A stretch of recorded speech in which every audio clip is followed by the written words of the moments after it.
Hello, I'm Sharon Douglas, your host for Things You Need to Know. Today, our episode 9 will cover lessons learned through the eyes of small contractors. Our special guest moderator is Michelle Ford Green, president of the Fort Worth Metropolitan Black Chamber. We also have with us our treasurer, Michael Williams, 3I. Join us and subscribe so you can ask questions. Don't forget, ask those questions. Subscribe on YouTube. We look forward. Hang in there. We'll be right back.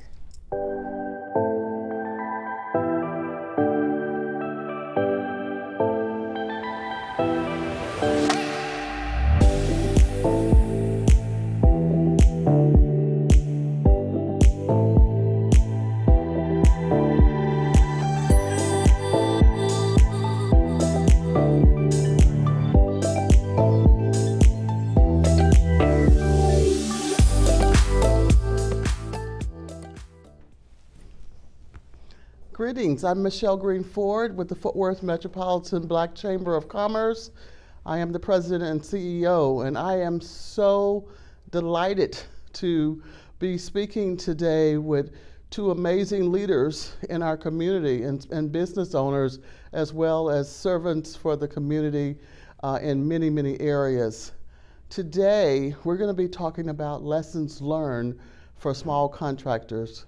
And I want you to know that what the information that will be shared today will be not only insightful, will be meaningful, but will help you to get to the goals that you have in your own organization. So I am going to start, because we're so excited to hear what our guests have to say today, with our first question. Right. My first question is, what motivated you to really go into the construction industry? And I'd like to hear from both of you, because obviously we have different reasons, but what was the motivation? We'll start with Sharon. Yes. Well, my motivation was the fact that I was no longer wanting to be in corporate America. And as I grew up, I wanted to make sure that I built my own home. I was able to do that, so I went to architectural school.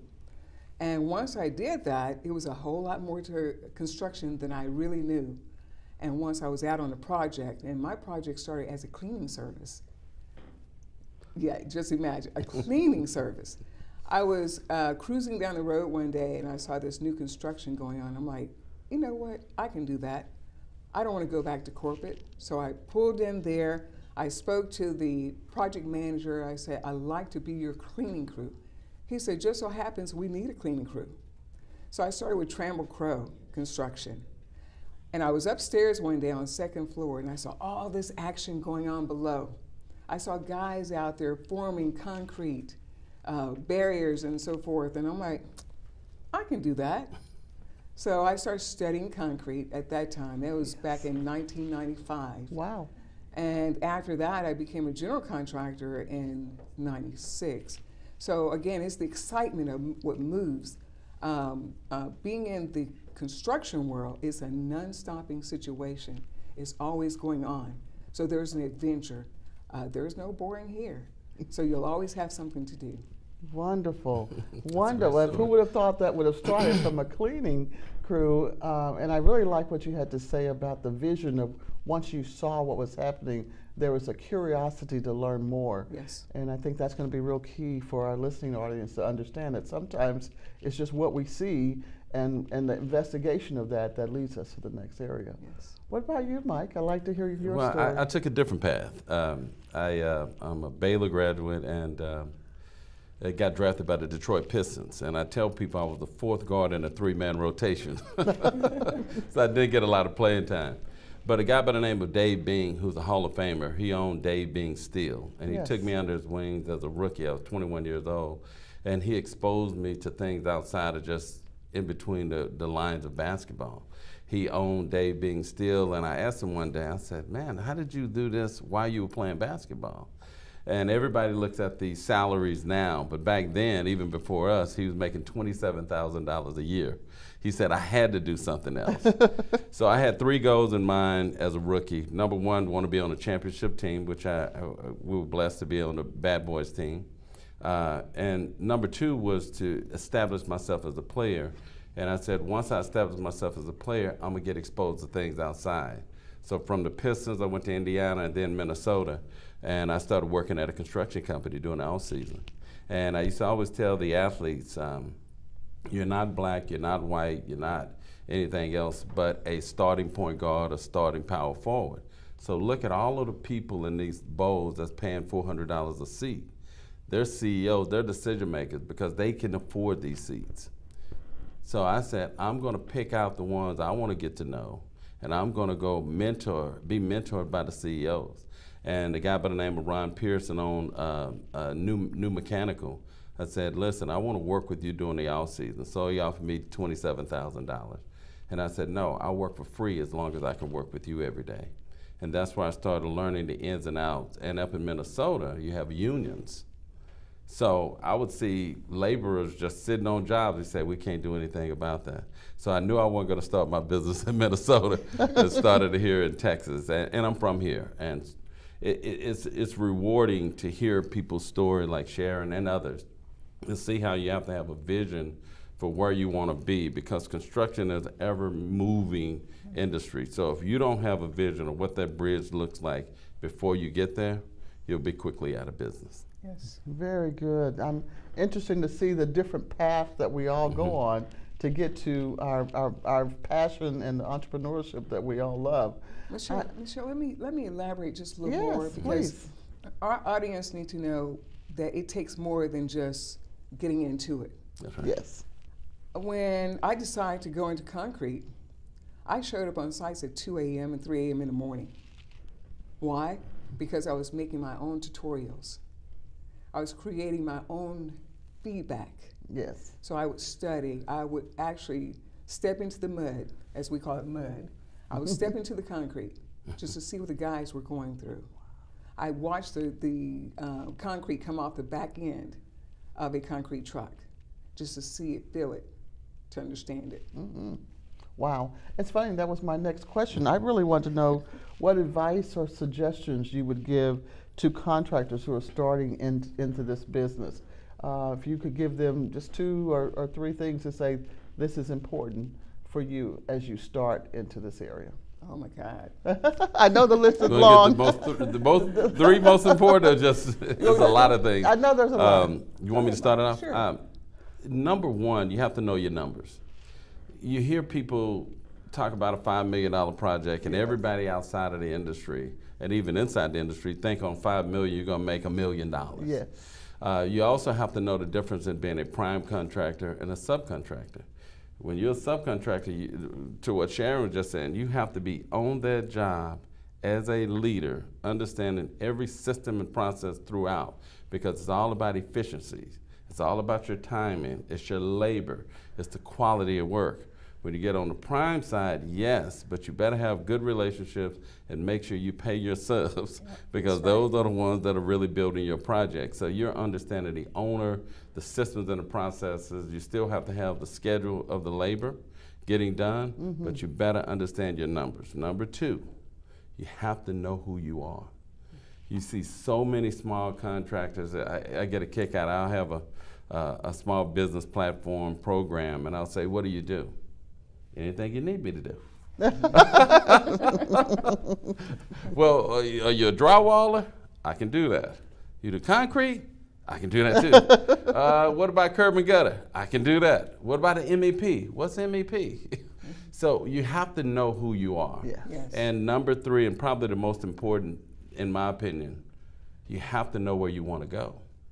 I started out in drywall, but I knew I wanted to be a general contractor. Sharon started out in one place, and she knew what she wanted to do.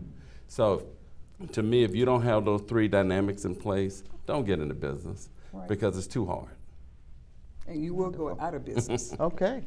In regards to that, Michelle, I would actually say that knowing exactly which direction you're headed in is important. And things like specifications, now don't come to me and say, what is that? All right, there are people still asking, what is the specification?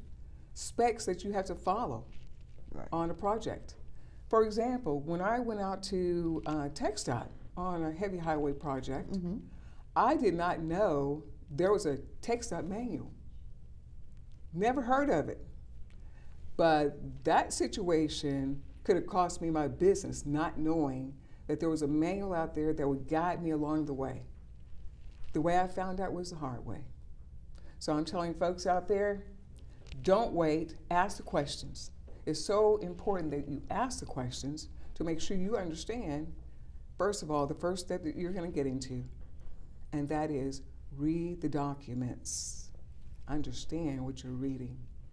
And you're not a do-it-all person. You can't do it all. Can't do it all. Don't answer a question like, I do it all, because then people will look at you. Focus on your trade. Focus on who you're going to be when you grow up. Wonderful. I am so excited to hear you both say focus on who you are, because I know in my own path, knowing who you are and first of all believing that you can do what you can do and move in that direction that you want to go is key, but then what direction am I going in? Excellent, excellent. Okay, I am so excited to get more information. I'm getting so much good information, so I want to make sure we continue on.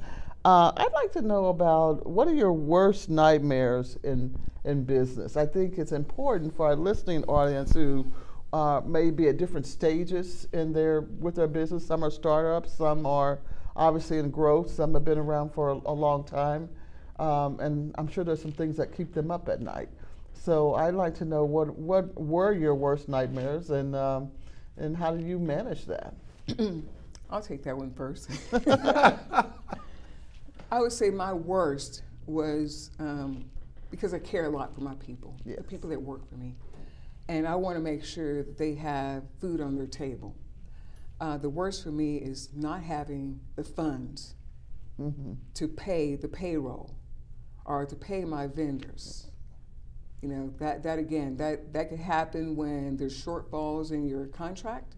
That can happen when contractors are not paying you on time. Yes. And they're stringing you out 60 to 90 to 120 days, or sometimes even more. So it happens when that is always a concern. It should be a concern of the owner of a company, is that they make sure financially they're stable to take care of their people and take care of their vendors. Wonderful. So just making sure they're definitely taken care of, and then and mitigating. You know, when you do have shortfalls, how do I prepare for that so I can take care of my people? Yes. Great. And you'll always think about it. Yes. And I would agree with her 100% on everything she said. My worst nightmare, one of them, is really having bad clients. Yes. So a lot of times from a GC perspective, to Sharon's point, it trickles a project. I'm not going to tell you what that project was because you know who the client is. Okay. It took 6 months before we would get our retainage. That means after you leave the job, you're going to receive that 10% retention. So I had subs coming left and right because it was a pretty large project. So we had about $1 million in retention. And literally, this client was still asking me to come to their diversity meeting to promote what they're doing. So that's a bad client. And that's very tough because when you get into the commercial construction platform minority go in these big institutions that you can do the work. But I tell people all the time in this business, the easiest way to be out of business is get a contract with a bad client because they can put you out of business. Wonderful. That's really, really good to know because it's critical, which leads me to my next question. How do you keep from getting a bad contract, and what role does documentation play in making sure you protect yourself? Well, Sharon touched on it a few minutes ago. You have to read the document. Yeah. Yes. Do not look at a contract and look at the numbers at the top of that document. You look at the numbers in between and in really fine print. I was in a joint venture, and I know we may touch on it a little later. I was in a joint venture, and it took a while for us going through the negotiations and we were going to get 20% of a $180 million project. Everybody looks good. This is your number.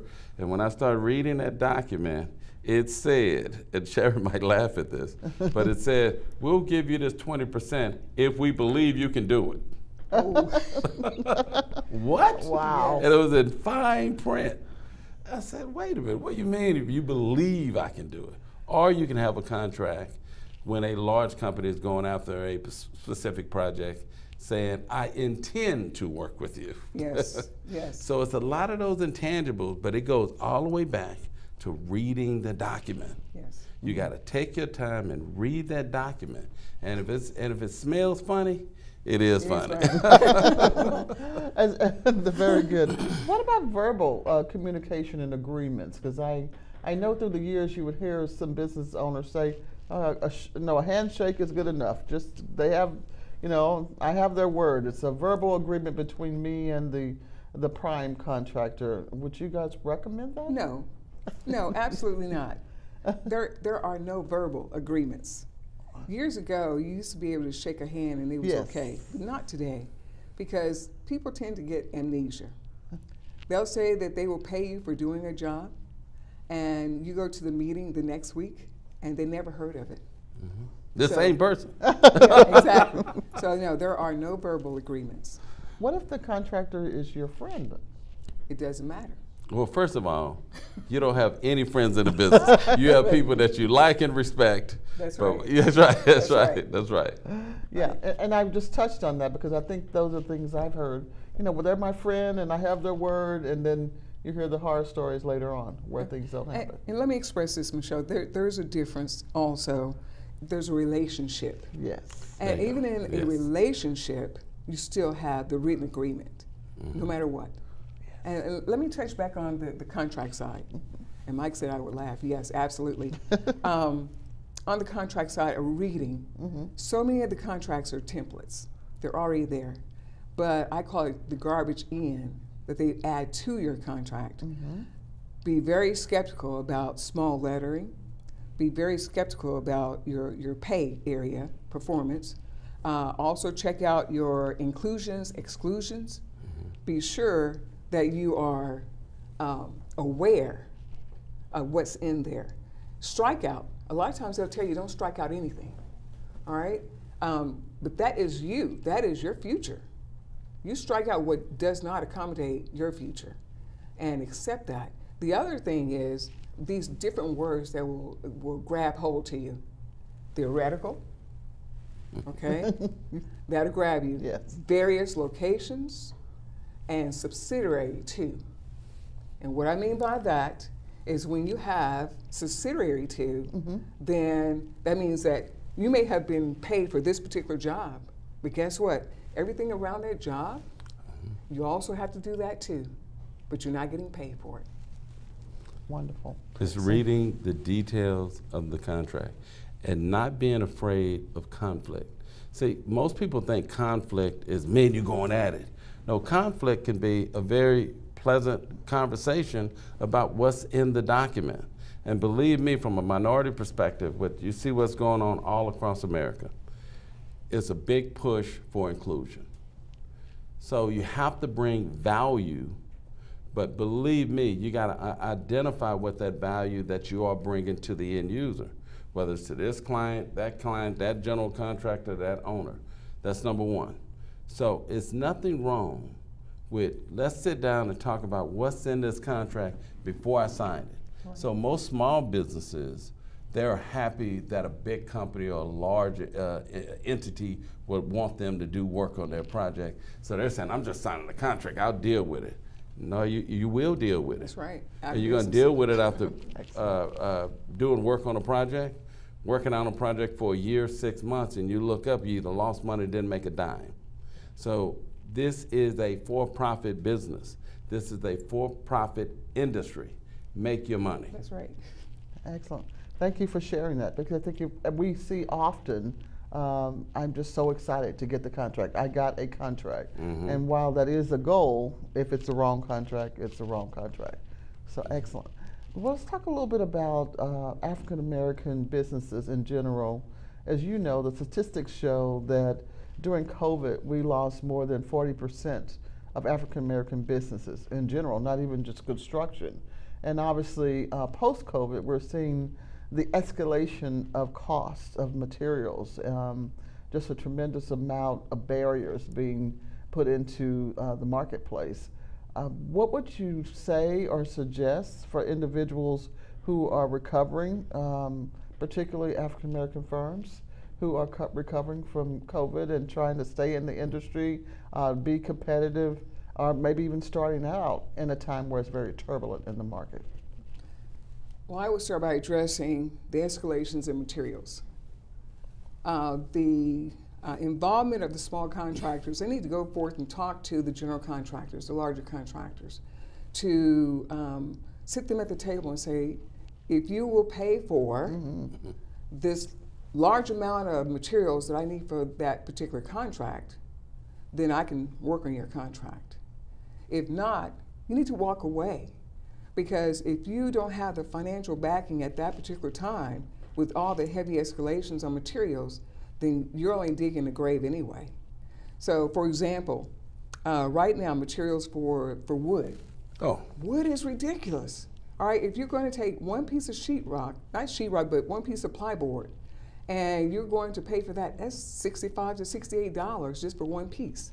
So from where it came from, maybe $20 to $30 a sheet. That's how much it has escalated. Wow. So in this case, we have small contractors out there right now that are struggling because they cannot pay for the materials. They are having to not make their money. They may break even or they may pay for the project. When I say pay for the project, that means they're going in pocket to pay for whatever it is.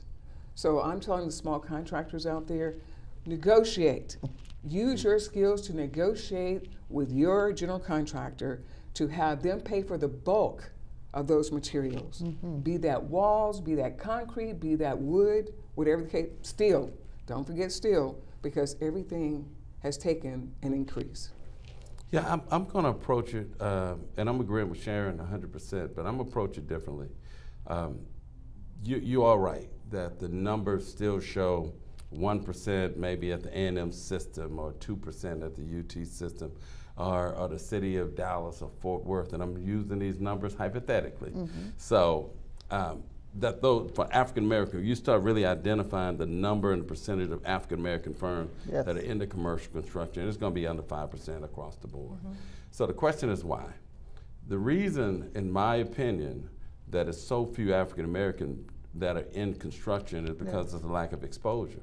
A lot of kids don't understand that you can go make $150,000 a year being an electrician. They don't understand that you can come and be a business owner. Now, as we all know, that the labor pool does not look like us nor white. They're mostly Hispanics. But if you understand the system and processes that it takes to be successful, meaning understand your numbers, you can still go out and be a manager, you can go out and own a business, you can go out and work for some of the largest companies there if you take your time, get into the books, understand the knowledge and the expertise of your craft.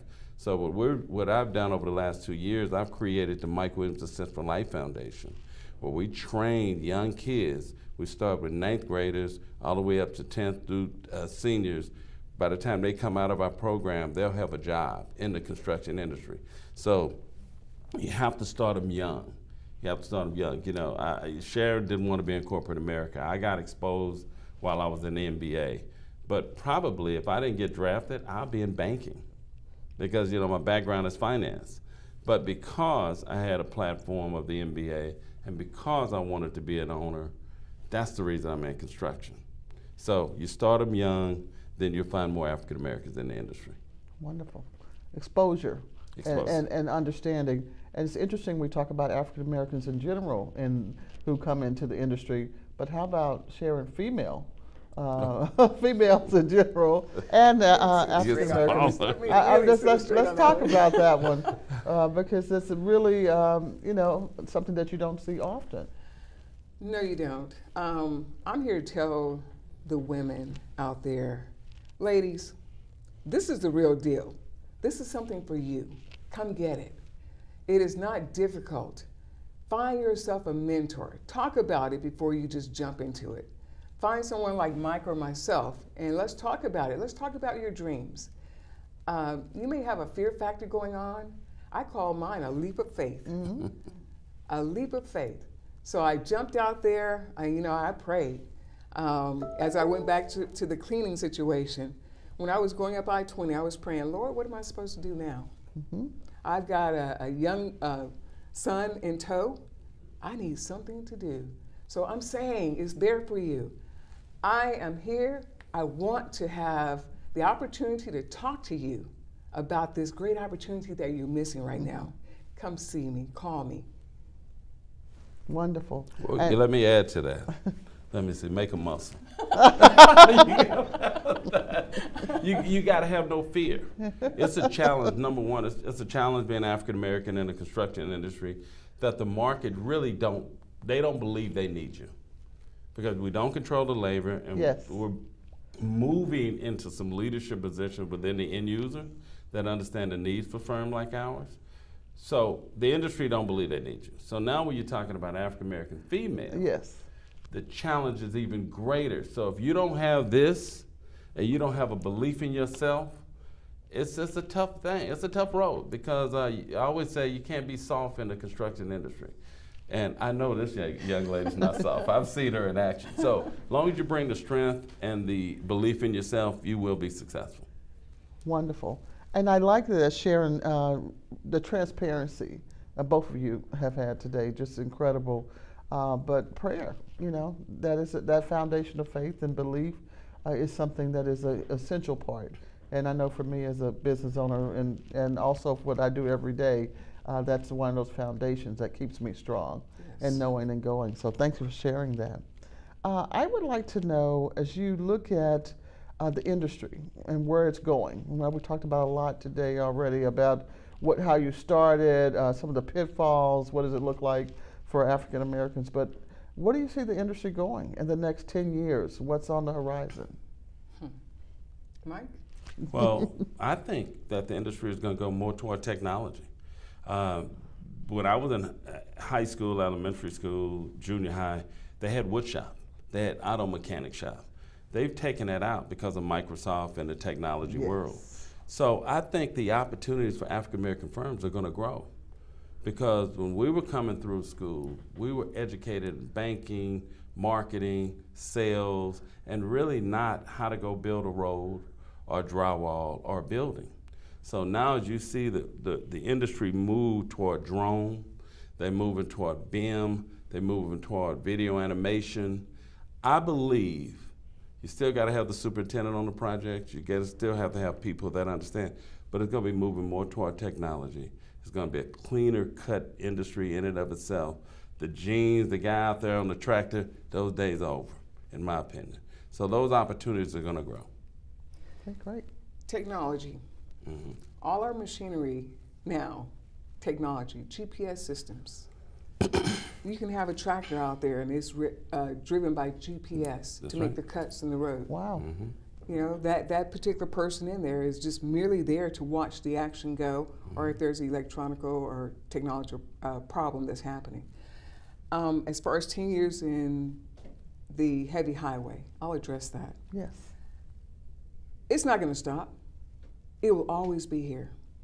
As I grew up as a child, I saw 35 South going towards San Antonio being built. Yes. I still see it being built today. I see too. So exactly my experience. So it will always be here. Mm-hmm. Yeah. When we say billions of dollars, yes. we're talking about billions of dollars in infrastructure. Now, I'm going to reach out and say to the audience, if you have not tried to just step into infrastructure, I'm saying highway construction, then again, a mentor. Start building those relationships now. There's so much coming down where I'm saying billions, and I'm not gonna even capitalize it being 10 billion, 70 billion or whatever. I'm saying billions and billions. So the opportunities are here. And especially for our young people that are out there that are looking for an opportunity, like Mike said, they get into a trade and they don't even realize how much money they can really make at it. All right, so I say 10 years, this is future. This is where we are. Okay, very good. We've talked about the future and you know where it's going, and let's talk about the final thing I'd like to talk about is, so speak to that person that is wanting to get started. You know, they see the opportunity, they're curious, they're looking to move. Where would you suggest they start? Because I think the small beginnings is what we really need to not overlook. What might be a good place to start if you're interested, if you want to see how things work, to see if this is an area that you want to go in? How would you recommend they move into this area? After you, Mike. Well, great question. If you have a great personality, not even have to have a great personality, a good personality, you can create a company, and you go to enough networkers, you can get a contract. Mm-hmm. Believe me, you can get a contract. I believe that you have to first kind of understand what you would like to do in the industry, because to me, it's a hard business. It's a hard business, and I say it not to deter anyone from getting in it. It's a hard business because you have finite amount of money you can make. Mm-hmm. Whether you're controlling the labor and material, you still have to control your efficiencies. Whether you're a general contractor, you got to make sure that your sub numbers are good, and you still got to relay that number up to the owner. So you have to first decide where do you want to get into it. And that's before you even really start your business, or before you start going to those networkers and asking for a contract. Then secondly, you have to know what is the first type of contract that you want to receive. Because you get out there and you have a good personality, and somebody says, okay, Sharon, man, I really like this person. I'm going to give you a $10 million contract. And you say, yeah, I got it. You have no clue of how to make money with it. When I first got in the industry, because I was a year away from retiring from the NBA, a lot of people knew me, and I was in drywall. And I remember one of the contractors, large contracting firm, offered me a $2 million project. And I was thinking, man, I only have 10 employees. But I understood. I said, well, what is the duration? Because if it's $2 million over the next year, I can handle it. He said, no, you got to get it done in 3 months. I said, that's not my contract, because I can't handle the efficiency. And then I had another contractor come to me and say, oh, don't worry about it. I'm going to give you $75,000. You and I we're going to go to Las Vegas. I said, no, I'm going to have my people on the job. So when you start thinking about getting into this business where they really need African-American minority participation, do not sell yourself out. Understand what you would like to do, which can change over the years. It changed with me, changed with her. But get into the industry saying, this is what I want to do, and this is how I'm going to make my money. Because you have to make money. Mm-hmm. Because if you're losing money in your first 2 jobs, you'll be quickly out of business. If you make money in your first 3 to 4 jobs, and you lose money on your 5th job, you still build up enough equity to stay in business. So that'll be my advice. Okay, very good. My advice is going to be a little different. Now, I'm going to recap some of the things that we went through. And I want to tell our audience, read. Whatever is put before you, read it. If you get excited about what's on the line, you know, I've seen people get excited about there's a $300,000 contract. Mm-hmm. And that's all they see is that $300,000. There's a whole lot more involved than just what's on that top line. Keep in mind what Mike said earlier about those small lettering, all that information in between that is going to grab hold to you. That $300,000 contract has now become a $500,000 burden. All right, so now you're talking about $200,000 out of your pocket. The other thing I like to emphasize is that if you don't understand the financial ramifications of the whole thing, of the whole being in business concept, then you need to understand just the regular spreadsheet. Go for it. Look it up. There is so many tutorials on budgets and so forth that you can go for. And I'm going through all this because you need to hear it from us, that these are things that we look at. If you don't understand what it takes to have an employee on a project or on your job, then understand that, because there's more than just paying that employee. You're going to pay that employee, you're going to pay the taxes, yes. All right? We call it the burden. Yes. You're going to pay all this. And if you miss something, then guess what? You're in trouble. And who are you in trouble with? Mm-hmm.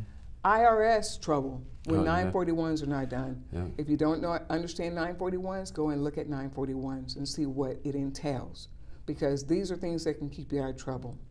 All right, the key thing again is getting with a contractor that is going to pay you when payment is due. Now we are really honing in on 30 days of payment. Textile have become more involved in how the contractors are getting paid. If you have a contract, you're supposed to get paid 30 days. They are watching it. It's called a DMS system, Diversity Management System. So there are systems out there that are going to make sure that you get your pay.